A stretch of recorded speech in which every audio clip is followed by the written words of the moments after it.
I'm going to invite our panelists for the next panel to join me on stage, please.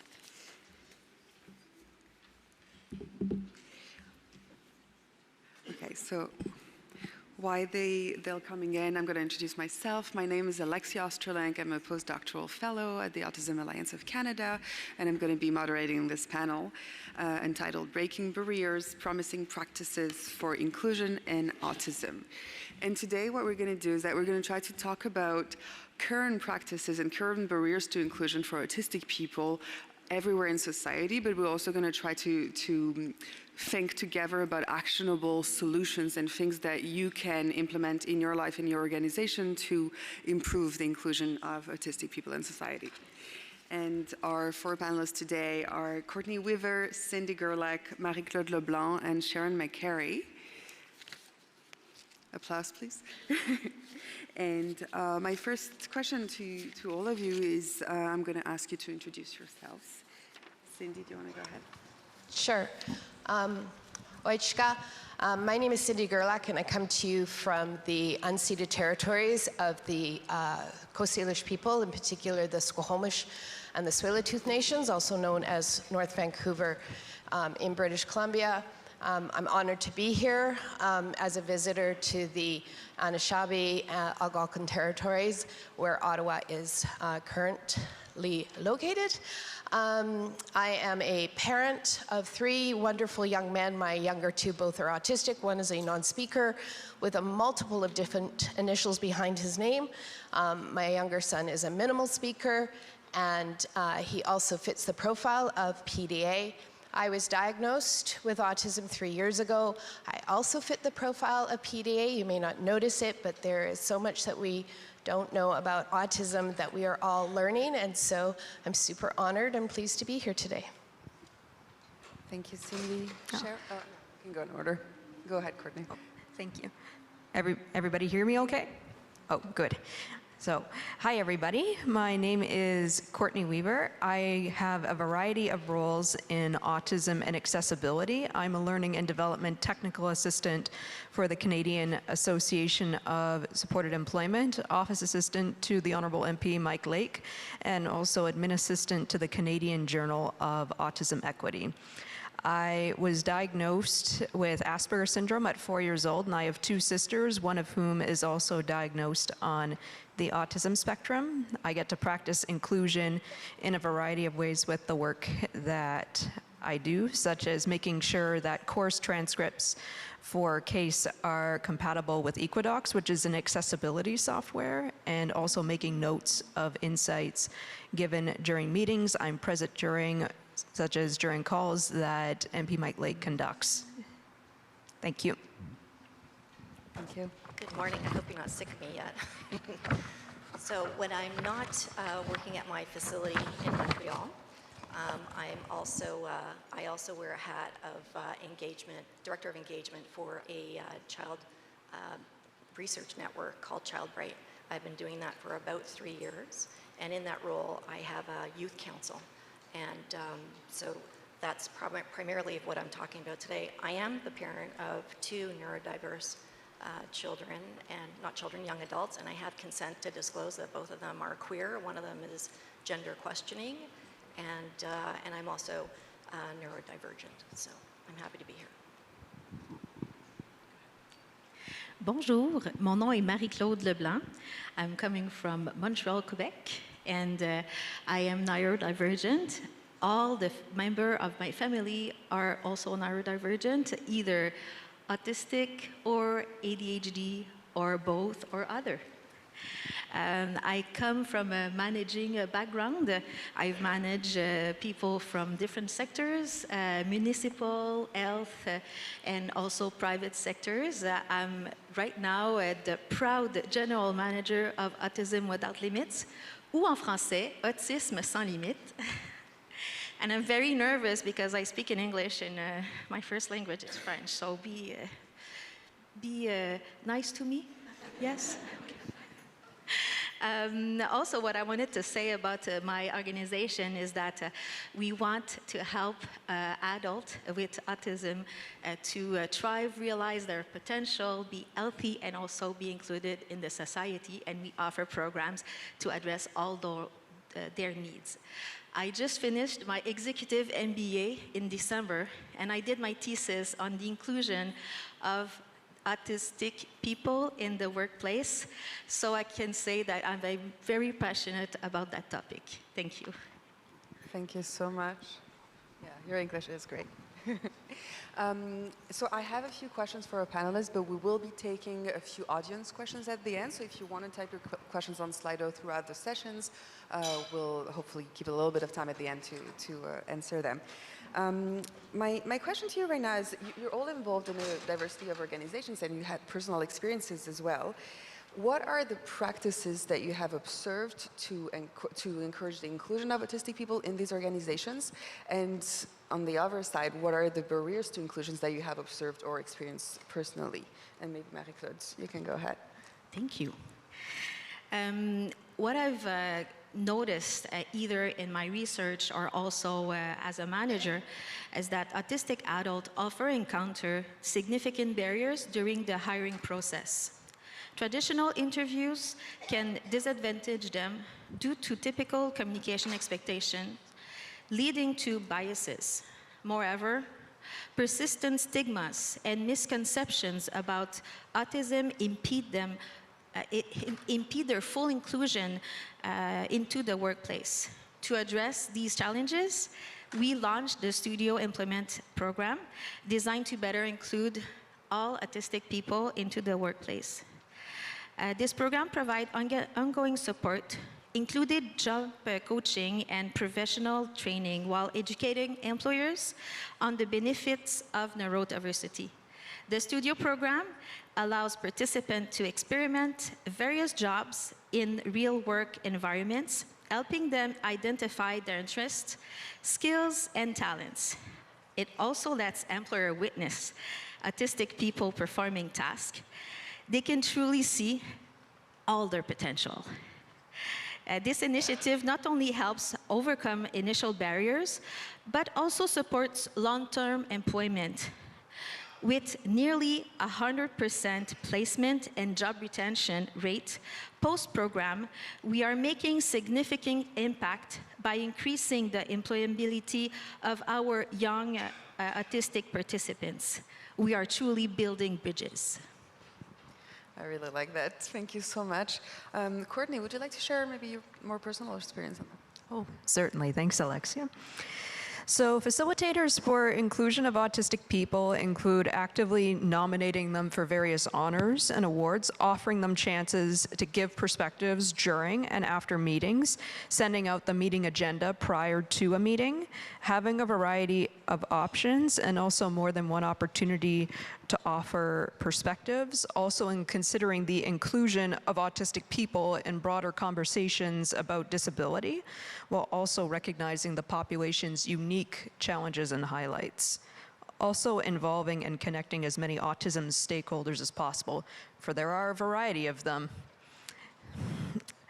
Persisting challenges for inclusion of autistic people include needing more autism employment examples in more industries, especially for autistics who need someone else to communicate what their strengths are, and also not always having the entire autism spectrum in mind in a project, initiative, or work next steps. I remember a project I was involved with, a difficulty that was able to be fixed but was encountered early on, is that individuals who were using tablets were having difficulties answering the questions that were being asked during the project. Given that tablets are a popular communication tool for autistic people who may not be able to talk a lot or not at all, if they're not able to use their tablets for a project like that, that could result in almost, if not all, of a whole subpopulation's perspective getting lost or not being able to get communicated. So, thank you. Thank you. These are important points. Sharon, would you like to contribute? I sort of, I'm in different areas of employment, and I see inclusion very differently from early education into those middle years of high school and then transitioning into adulthood. And I find the societal attitudes are very different and also understood. So in the early piece, people get inclusion, they want inclusion. As people get into transitioning into adulthood and in the workplace, I find that there are different societal attitudes and there are greater barriers. I came into a research network about 3 years ago and thought I'd be able to change a lot. And it took me a long time to change many of the practices that were happening there, although there was a lot of effort and commitment to inclusion. There was not an understanding of what inclusion actually meant. So part of the work that I did with our national youth was sitting down with them and talking about co-designing what did they want to do, what did they want to do in leadership, how did they want to make their voice count. And that was a big change from the paternalistic and prescriptive way that the research network had been treating these young adults. And I encouraged them to use their voices and be able to stand up for themselves. And they have been doing consultations across the nation as a result of this. And we've been doing great things with mentorship. And the minimum that we could do is accommodation. I think that we've got to go beyond accommodation, and accommodation has to be something that is a very normal and mainstream practice, not something that is given to a few people because they've asked for it. I think the biggest barrier that we see with needing accommodation is people not wanting to disclose their diagnosis for fear of being not treated differently. And I think that these kinds of things really have to change. And the other thing is to really look at HR practices and being able to do training and creating tools for HR people, but also for the way that they are recruiting people. So AI has a huge factor in this, of course. When you're sending out a CV, you can't see who that person is. And if you're not understanding that someone may have autism and anxiety, maybe they present in a very different way in an interview process, and they will need some sort of accommodation. But that comes back to disclosure. So I think when we're talking about creating practices, we have to take a look at all the things that work today and all of the great folks that are providing work opportunities for adults, and figure out how do we take these best practices and make sure that we're using these best practices across the nation. Thank you. Thank you so much. Talking about best practices, I would like to introduce speaker Marina Shore, who's the research coordinator at the Autism Alliance of Canada, and she's going to talk about one of our ongoing projects at the Alliance and help us move into the next part of our conversation.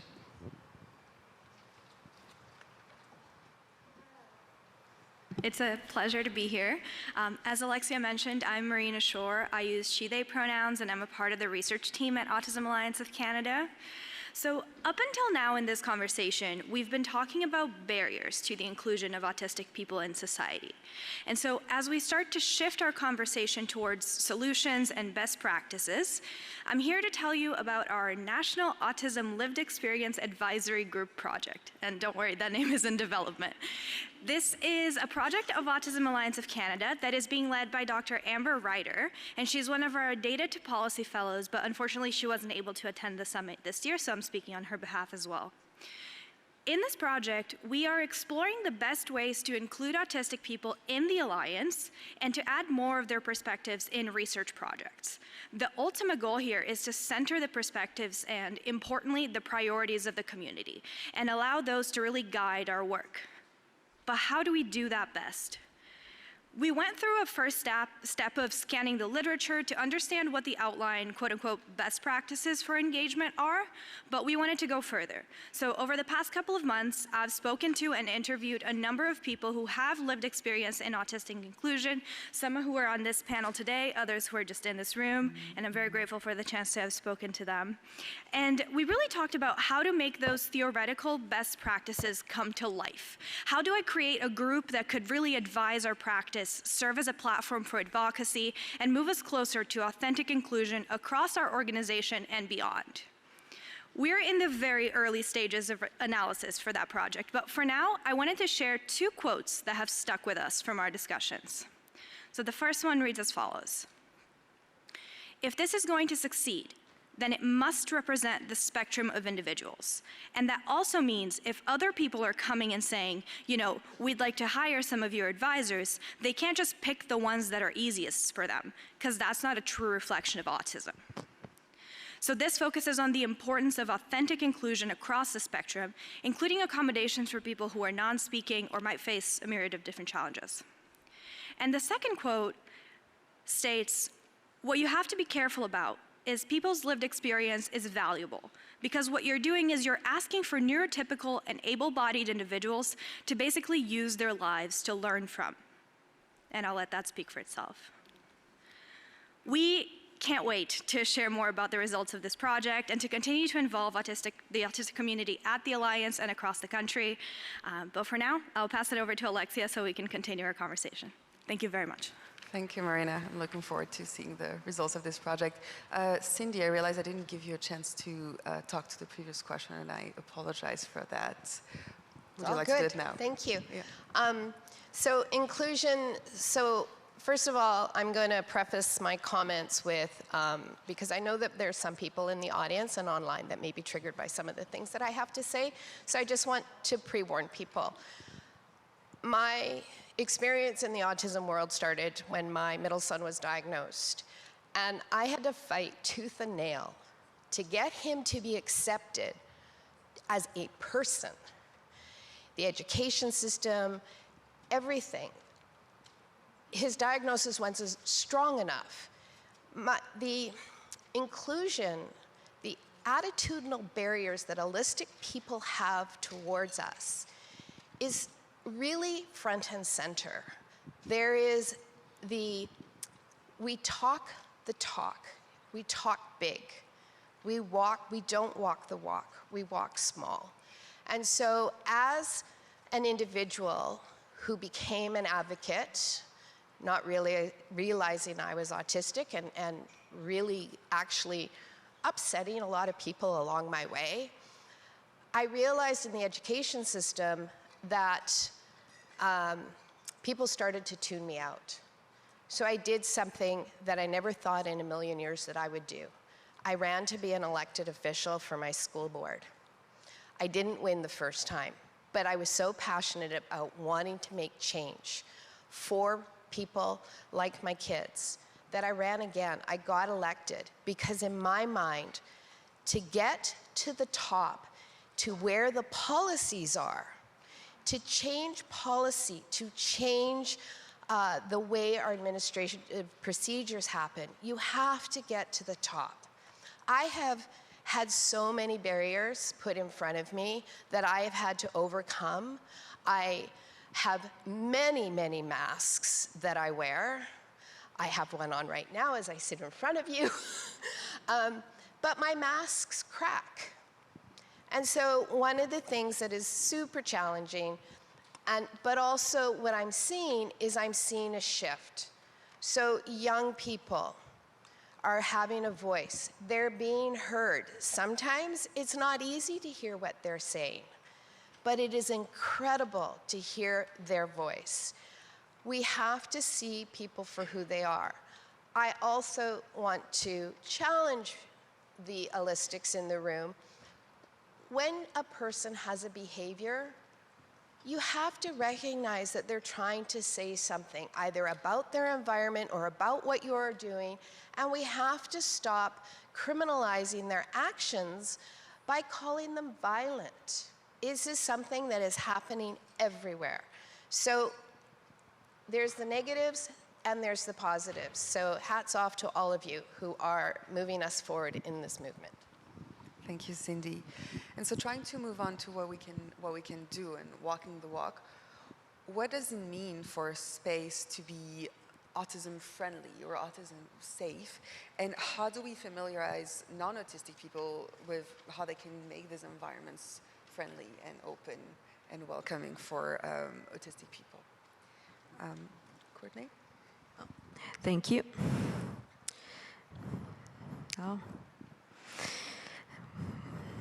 To make a space autism friendly or autism safe, keep in mind the whole spectrum of autism when it comes to support and accommodations. Have a holistic picture of each individual's abilities, strengths, and challenges. Do not get hung up on their deficits, which is damaging anywhere, anytime. Also, as the fairly often mentioned quote goes, when you meet one person with autism, you've met one person with autism. When it comes to familiarizing non-autistic people with creating supportive environments, everyone here on this stage and also here in this room, we can all certainly contribute our stories and perspectives and encourage anybody that we meet to read and to listen to various resources as well as what we have to offer. A great potential next step could be if there was maybe a website containing these and many more quotes and resources, which could be a great starting place for anyone who is trying to undertake the goal of creating such an environment. This could be a great potential next step. Thank you so much. Cindy? If you want to. I think the only thing that I would like to add around is, first of all, talk to the person who is autistic. Don't talk to their support worker. Don't talk to their parent.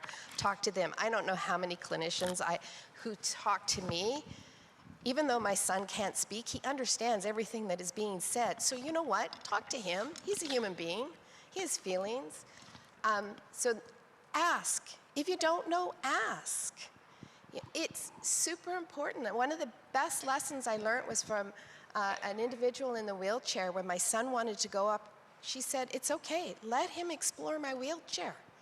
It's okay. Step into my world. Ask what it is that you can do. I ask you, so ask me." Thank you. Sharon? I think it's important to consider the research on underemployment and unemployment of autistic adults to really understand whether or not autistic or autism-friendly spaces actually exist in workspaces currently.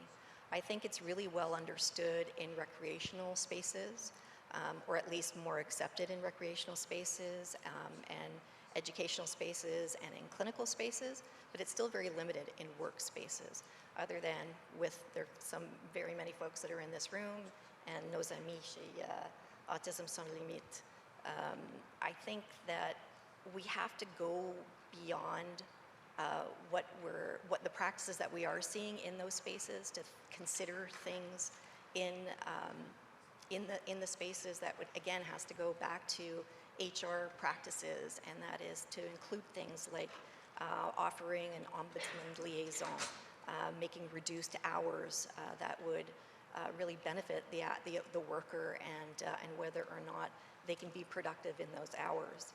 Sensory considerations and making all this information readily available in some form of tip sheets and maybe even a handbook. And I think the larger challenge nationally is to really dispel the myth that giving autistic adults work is charity work. It shouldn't be charity work. This work should not be funded. This work should be given opportunities to people because it's just a good thing to do. It's the right thing to do, and I think that we all benefit if we have more inclusion and participation in society. Definitely. Marie-Claude? I so agree. Creating autism-friendly spaces is a collective effort that must involve everyone. This requires a comprehensive approach, integrating understanding, adjustments for sensory preferences, and diverse communication needs into daily practices. Beyond education, fostering a culture of inclusion in workplaces and throughout society is essential so that engaging with neurodiversity becomes the norm, not the exception. Key to this cultural shift are skilled managers who are open, attentive, and respectful of human differences, and also with the support of their senior leadership in each organization. These leaders must set a tone that values each employee's unique contributions. By embedding these principles into every organization's culture, we not only accommodate, but also celebrate the diversity that autistic and neurodivergent employees bring to the workplace. This proactive approach helps creating a world where everyone can contribute to their full potential and thrive in a truly inclusive and safe environment. Thank you very much. So we're talking about inclusion and diversity, and some of you have mentioned the full spectrum of autism. And that's my next question, is how do we make sure to include everyone's perspective? And I want to preface this by saying that obviously we here on stage do not represent the whole spectrum, but I think some of you can talk to the experience that you've observed caring for your loved ones and for the people around you. And so my question is, really, what are the gaps that you can see in the inclusion of maybe underrepresented groups on the autism spectrum, and that can be BIPOC, queer people, non-speaking autistic people, and maybe what are some solutions that we can talk about to fill these gaps? Sharon, do you want to start on that? Yeah, this was a tough one for me, obviously because I cannot talk in a first person, but being the parent of two queer adults, I can certainly attest that not only are there issues for their inclusion in work, but as we look at an individual, there's always another lens. And it certainly hinders their inclusion and the need to feel safe in an environment. And so first, you know, there's this identity that my youngest will wear, and he'll say, well, I'm autistic first, and then he will go on, or they will go on. I'm still learning, so please don't judge me. We're trying to figure out how do we take all of these different identities and bring them forward and not be afraid to disclose. So I mentioned disclosure a little bit earlier, and in the workplace, I think it's even more complex. We're just navigating at the university level, and that's a lot. So we're still very much in baby steps in getting there. But I think that it's more complicated when we add different lenses. So we can have lenses of being able-bodied or disabled. We can be white, black, we can be Indigenous, East Asian, we can be queer or straight. All those things from a younger generation, so people under 35, these are concepts that are part of their regular jargon of how it is they treat one another. As that creeps up into the under 50s, it becomes a little bit more difficult, the over 50s, and I don't know how many senior employers there are, but this is very much a learning and unlearning of perceptions, and inclusion becomes a lot more difficult within those environments, including things like universal bathrooms, which seems to be getting news lately. And you go to Europe and it says WC on a door. We don't have these conversations about whether or not it's for a man or a woman. It's literally the place that everybody needs to go. So as we look at inclusion in work and in other areas, I think that we have to be able to use some practices that normally researchers hope that people come to them. I'm hoping that there are practices that we start thinking about with folks, and that is going to them. We need to go in social media, we need to go and reach out to them in their communities, we need to go and have conversations with people one-to-one so that we can see if we're able to build back those layers and look at people like they are just people. Thank you. Thank you. Courtney? Thank you. When it comes to underrepresentation for various racial groups, autistic women, and TSL LGBTQIA+ individuals, misdiagnosis, delayed diagnosis, as well as incorrect assumptions can have a huge impact. For instance, the 2023 Community Report on Autism by the CDC notes that in previous studies on autism diagnosis amongst various racial groups, stigma, lack of access to healthcare services due to non-citizenship or low income, and non-English primary language are primary barriers to the identification of children with ASD, especially among Hispanic children. Furthermore, the National Autistic Society webpage on autistic women and girls notes that many are and can be missed as a result of outdated stereotypes about what autism looks like and who can be autistic, as well as autism potentially presenting differently in them versus in autistic men and boys. Finally, in another project I was a part of, one quote from a self-advocate that has stuck with me was that they mentioned that those around them assumed that the difficulties they were facing were due to their autism, when it was from their coming to terms with their gender and sexuality. With all of this in mind, solutions that can begin to address having increased representation from these and other groups can include self-diagnosis as well as collecting feedback through non-traditional methods. I have seen an example of the latter happen recently for capturing feedback in order to create a new and effective financial benefit. A variety of feedback methods were accepted. These included accepting mailed-in videos and illustrations, not just answers over the phone or by TTY or by answering survey questions on the computer. And I thought that was incredible. Having and developing inclusive policies that can be conducive to more examples like this would be marvelous. Thank you very much. Cindy? Sure. For me, my voice, the use of my voice has been for my children. I have a son who's been a non-speaker. I've been asked over the years, how do you communicate with him? How do you know what he wants? I said, you know what? I'm his mother. I listen to him. He doesn't have to have words. I listen to his body. I listen to how he communicates. My frustration with the lack of understanding of the continuum of the spectrum of autism. We keep setting up programs for the easiest group of individuals on the spectrum, and I don't mean to insult anybody when I say that. My son is 26 years old. He has been working with an agency for 6 years, and he has never had a job offer. Why? Because he doesn't speak, and he has to have support the whole time, but he wants a job. How do I know this? Because we came across a program called RPM and Spellers, and you know what? I understand there's no science behind it, but I really don't care, because he's able to communicate what his needs are and his wants are for the first time ever.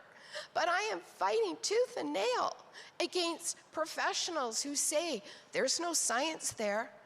That's, you know, it's witchcraft, and I don't care. It has opened up the world for my son. So you know what? I also, his experience in life, he is so pushed down. I have been told over the years, you set the bar too high. He'll never learn to talk. You know, he won't amount to anything. Why do you try so hard? I am 60 years old. I have less than 40 years to change this freaking country to make sure that my children are included and valued as human beings. Agencies are doing a disservice. The supports in my province are, if it's too difficult, they move on. They close the door.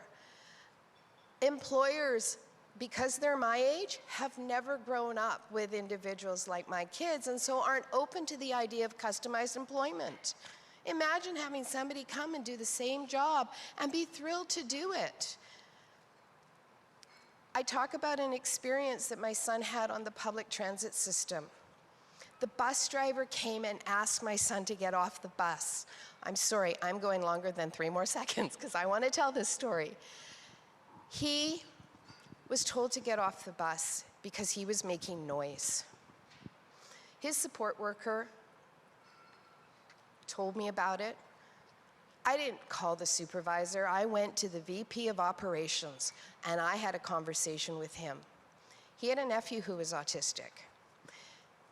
Our public bus system implemented training for all their bus drivers because my son is entitled to be on the bus like everybody else and not have to go on the specialized, handy dart buses.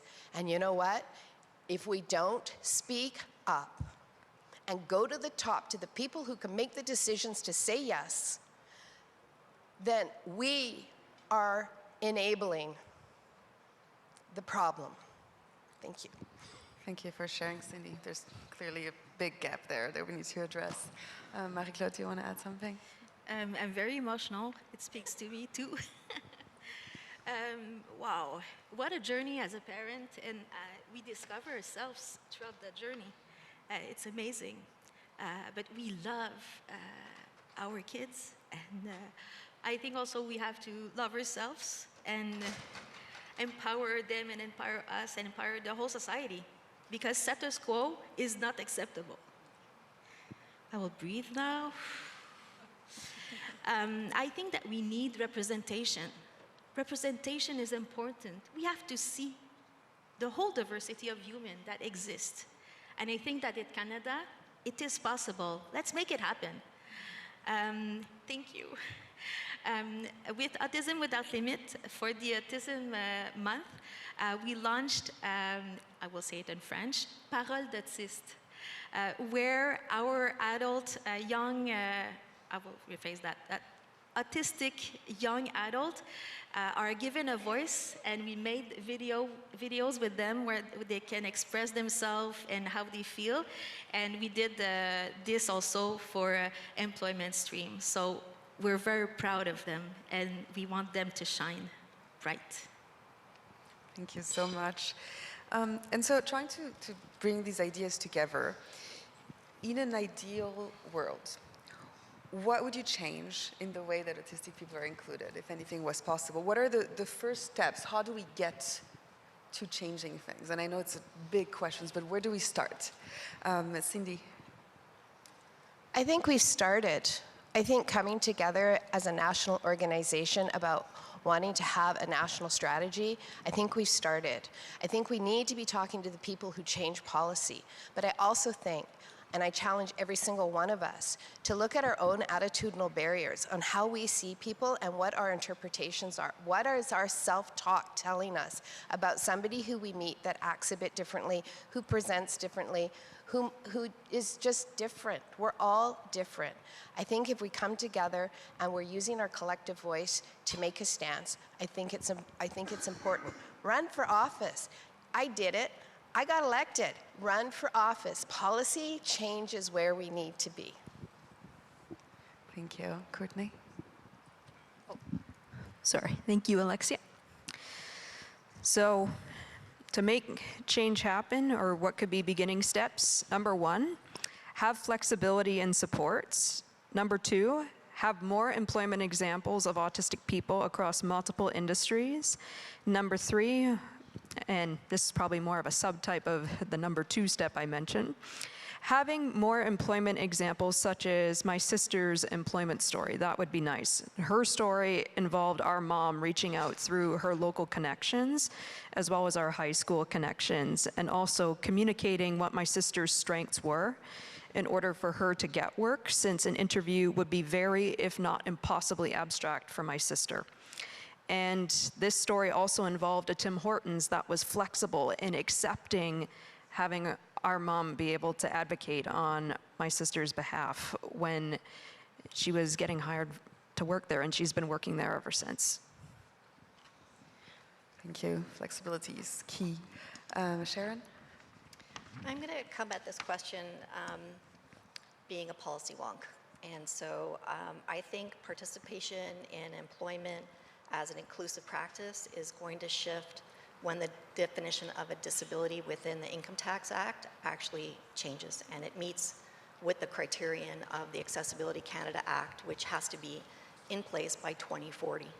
I think that gives us some time to take a look at things, and We're going to be able to take a look at changing how we currently look at medical deficit and hopefully get towards a psychosocial model. That work is currently being done in different agencies as we speak. I don't know how long it's going to take, but I do think that we need to become a lot more consistent with what does participation actually mean. So rather than it being an easy thing to change, it's not. Policy takes a very long time to change. However, I do believe that there's a number of people that are looking at wanting to help make this change, and I'm very hopeful. I'm very aspirational about that. And I think that I want to just share one fact with you guys. And I don't know if anybody has ever heard of the curve effect or the curb effect. So back in World War II, when veterans came back from the war, people started taking a look at how do we include people that are in wheelchairs. And it took about 20 years, I guess, to really take a look at all sidewalks all over the world and make sure that we had lowered curbs in the sidewalks. And that meant that other people could also benefit from this. So it was mothers with strollers, kids on bikes. It was literally including everybody. I think that we're at this point where I think that we can get there. It's going to take some time. We know we have until 2040. And I think that that's when we can really start demanding participation. Certainly every individual in this room can do their part in making sure that they speak to their MPs and bringing their opinions and their asks. But it will take policy change and legislation change for things to really change. Thank you. Thank you. Go ahead, Marie-Claude. Yes, it starts with all of us. In an ideal world, inclusion would be the norm, not the exception. We should shift from a deficit-focused perspective to one that recognizes and values the unique contributions of autistic and neurodivergent individuals. I truly believe that disability stems from societal perspective, judgments, biases that fail to embrace and appreciate a broader spectrum of human diversity. By establishing inclusive environments as the norm, we minimize the need for individual adaptations and clearly state that everyone is welcome just as they are. Imagine what a wonderful world it would be to live in, an ideal world that begins with us. Thank you so much, and I'm sure everyone in this room wants change and will contribute to it. Before we jump to audience question, I would really like a final word from all of you. What is the main take-home message that you would like the audience to bring back to their practice, to their lives today? And Courtney, would you like to start? Oh, certainly, thank you. When it comes to inclusion, next step feedback, and the autism spectrum, flexibility is all important. I like that a lot. Marie-Claude, sorry, I'll let you drink. Sorry. Let's redefine the norm, celebrate neurodiversity, and champion inclusion to transform our world for a better one. Beautiful. Cindy. My challenge to all the agencies and everybody who is a nonprofit in this room, your boards should have at least a third to half of their board members as autistics. If you are supporting autistic people, they need to be making sure that you have employees. Walk the walk. Please walk it. Thank you very much. And Sharon? You know, being here amongst so many people that are changing practices in all sorts of things that you are contributing to this community, it gives me a lot of hope that we're going to be able to change practices. And I think that we need to share. And I hope that what we do today and we continue to do is to learn, share, and do. Thank you very much. We're going to take some audience questions. I have Slido here. I'll start with the more popular one. It's about language. How will we change the language we use in formal positions? Can we work together in conversation and panels to call out these types of language and prevent them from being used? Words like prevention and intervention. Does anyone want to jump in on that? Can you repeat it? I need to read it as well. You need to read it? Can you Yeah, I can also give you the tablet and use my phone. just say it again? Yeah. How do we change the language that we use in formal positions, and how do we, in conversation and panels like today, call out language that we do not deem acceptable to prevent it from being used? Yes. I don't think we call out. I think we call in. In my time, in my 20 years or 23 years since my son was diagnosed, I've seen language shift a lot. So call in. My language might be different than your language. What I find acceptable might be different than you. Bring them in. I've heard language being, that's used that I don't like, but I have a conversation, right? Bring them alongside. We have to walk alongside people because we're the ones that are changing the language. We are the ones that are saying what's acceptable and what's not. So let's walk alongside and let's bring people in and let's help them to learn. Because I guarantee you, in 5 years from now, the language we're using today will not be acceptable tomorrow. So language is very important. And when I started at the research network that I was involved with for almost 3 years, one of the very first things I wanted to do was to take a look at terminology. And I had so much pushback, I can't tell you. So researchers still wanted to refer to anybody that was involved with them as patient partners, and largely most of us were not patients. And that really changed the way that we felt that we were being equitably included and how the voices were being represented. And it took me 2.5 years. So it finally happened 6 weeks ago. And my youth council was adamant that they wanted to be referred as the National Youth Advocacy Council. And that was vehemently not appreciated by the higher ups. And I had to explain to them that it wasn't about how they wanted to label people. It was about looking at how people wanted to be identified. And that sort of change happens from the bottom up, not from the top down. And so conversations about language and terminology have to happen, like Cindy says, we have to have it amongst each other and we have to understand. And as change happens when our generation starts speaking differently. And I have incredible hope for our young folks that are in here. You're the ones who are doing all the heavy lifting and teaching us old farts about how to be able to be better. Thank you. I'll jump to our next question. Sorry, it's taking me a while to read this. Okay, so the civil rights trailblazer John Lewis once said, "Get in good trouble, necessary trouble."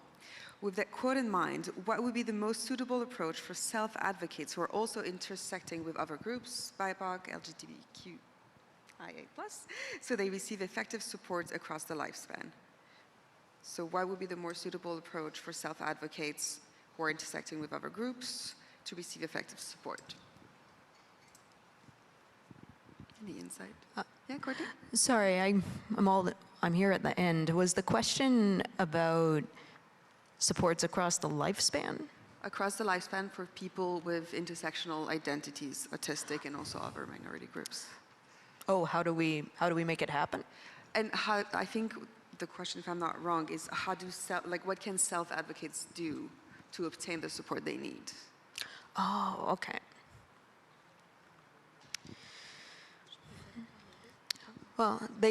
Well, there's always the option of being the change that you want to see in the world. So seizing the initiative yourself. I will say, though, that there are a couple of projects, I've mentioned more than one of them during the previous questions, but I would certainly promote and cite ones like the Housing Through an Autism Lens project, as well as the Autism Mental Health Literacy project, both of which I've been involved with as an advisor. The Autism Mental Health Literacy project is involved having feedback from self-advocates as well as family members and service providers in its creation. And it gives a very holistic view of the various aspects of when it comes to autism and mental health. So both the positive and the negative aspects, and it has an incredible reference list at the end of it for further information, including several self-advocate websites and the Housing Through an Autism Lens project, the web page of that, which is available. It makes clear that there's a role for everyone for when it comes to the all-important and very current issue of housing. It makes it clear that as to what anybody's role can be. And yeah, so I would say go to projects that I've been involved with and also do your start from there and also be an example of the change that you want to see in the world as well. Thank you. Does anyone else want to comment on this question? Yeah, Marie-Claude? I think that voices need to be heard, and we have to listen. I know it sounds easy, but sometimes it's not, because it also will trigger some things or emotions into ourselves, and we have to be aware of that. In our small non-for-profit organization, we're very welcoming to diverse perspectives. And even if it would mean change afterwards, like we love to discuss and give the space to our young adults, and challenge us on what they need, because they know better than us. I don't know who said that yesterday, but I was really agreeing with that person. And when we have those conversations, we can better understand what the need or the needs are, and it comes from the needs. There's no services without addressing those needs. And at Autism Without Limits, we're a bit rebel. We really question the status quo, and we don't find it acceptable. If it doesn't exist, if there's a need, we will build it. And yes, we build also bridges, but we build other programs also. Thank you so much. And I'm going to take one last question. I don't want to shorten the break too much. I think I'm going to pull from several questions, because several questions mention the concept of universal design. And maybe I won't phrase the question. I just want your views on that and how it applies to inclusion in autism. Well, I think the idea of universal design really came out of architecture. And I think that as our country starts talking more about equity, diversity, and inclusion, we are also talking about accessibility. And very often, disability isn't really part of a lot of those conversations. And universal design is starting to be looked at. And certainly there's a program in Toronto at OCAD that is really taking a look at universal design in processes and communication. And they're trying to then teach all kinds of decision makers about what does universal design mean. And it's not just about the places that we sit in and occupy, but it's also about the spaces that we have to think about.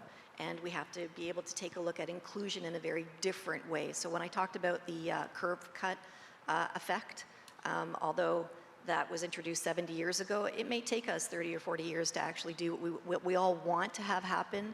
All the people on the stage want to have happen. It may take another 20 or 30 years for it to actually happen, so that it is second nature.